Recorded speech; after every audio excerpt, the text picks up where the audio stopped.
Magandang araw mga kaibigan.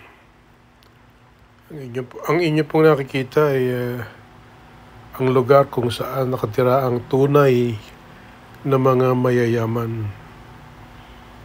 Yung kinikilala at tinitingala sa lipunan.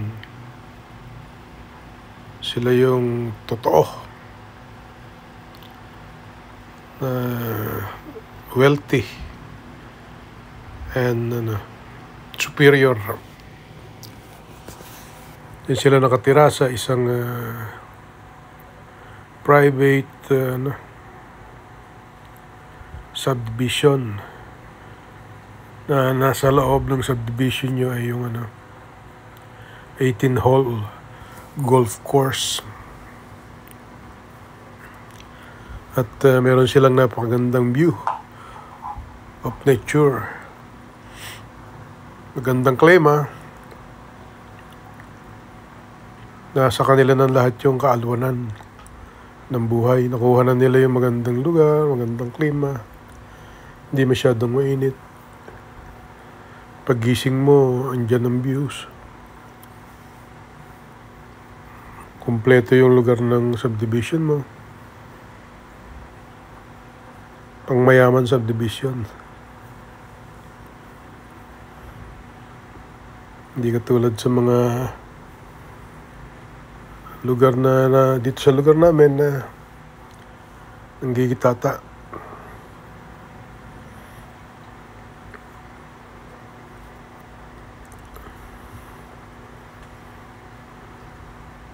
May mga taong ipinanganak ko talagang swerte. At para makita mo sila o pinagpala sa material na bagay, para makita mo sila ay kailangan magbayad ka ng entrance fee para masilip mo yung kanilang katatayuan o kalagayan sa buhay o kalagayan ng kanilang tinitiran.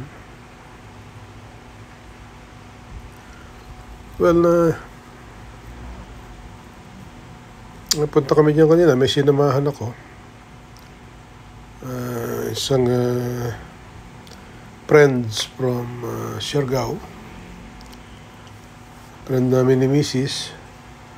At pinasyal ko siya sa Tagaytay para makita niya yung difference between Mindanao and Cavite. Wala naman daw pinagkaiba maliban sa traffic. Sa kanila ay bundok din. Although hindi pa ako nakakarating. Malapit sa beach. Pero walang traffic.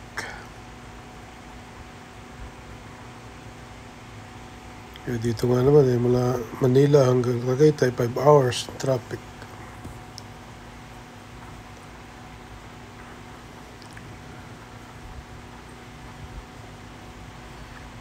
At yan ko nga siya sinamahan. At nakita namin yung pagkakaiba ng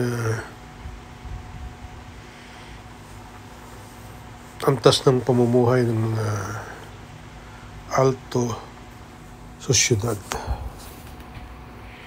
alto libelo, mga ipinagpala sa mga material na bagay. Yan po yan kuha lang kami ng yung marami sa inyo siguro nakarating na sa lugar na yan. May restaurant na doon sa taas. Kaya lang hindi ko sinasuggest na hindi ko may recommend. Parang hindi naman ako nasarapan at hindi maganda mga presentation at testingin nyo na lang. Baka sabihin nyo sinisiraan ko pa. Salamat sa panonood.